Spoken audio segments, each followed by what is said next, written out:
Well, I can't explain to you in detail what he told me because we had a confidential conversation yesterday, but it was along this line.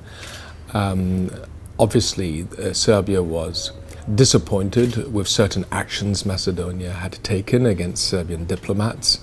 I think they have now clarified the situation. I think both sides changed views on this issue, and hopefully we won't see another step like this or another development like this happening again.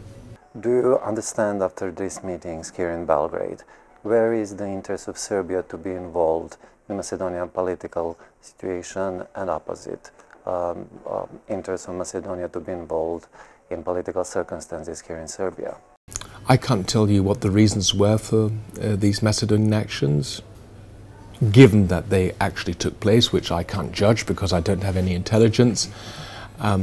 I think all countries in the Western Balkans should look forward, and all Western Balkan countries should be interested in not blocking each other on their path towards EU membership.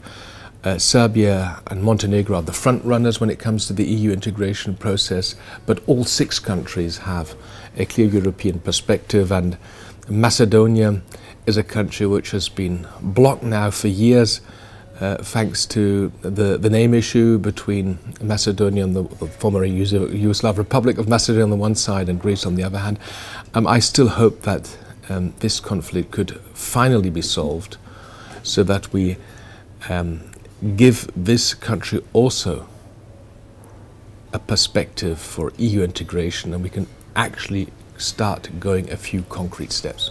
What is your attitude, would you tell me please, about Serbian position towards the issue of Kosovo admission in the UNESCO and in the Interpol?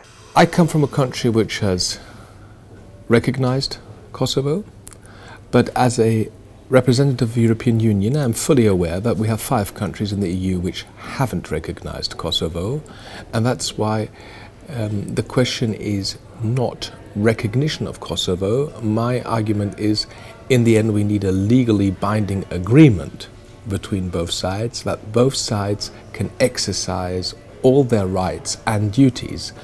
And of course, I do understand Kosovo's wish to join further international organizations. But on the other hand, I have often spoken to Serbian politicians who tell me why they are skeptical or against this move. This is a conflict between Kosovo and Serbia which can, in my view, only be solved through a permanent dialogue.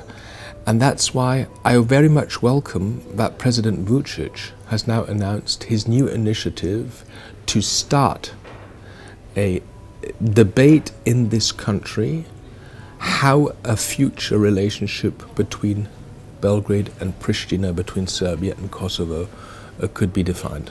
May I ask you only a few questions regarding Russian presence here in Serbia and Russian influence? Are you satisfied? Do you believe that Serbian so-called balance policy is successful? I respect the special relationship that Serbia has with Russia. There are close contacts. I think these close contacts might even be helpful in dealing with our large eastern neighbor. And I also fully understand the Serbian political position that this country wants to join the EU, but is not interested in joining NATO. And we have 6 member states of the European Union which are not members of NATO. Countries like Cyprus, Austria, Finland, just to give you 3 names, and that's okay. EU membership has nothing to do with NATO membership. We have a majority of EU countries who are in NATO too, but this is not a necessary condition.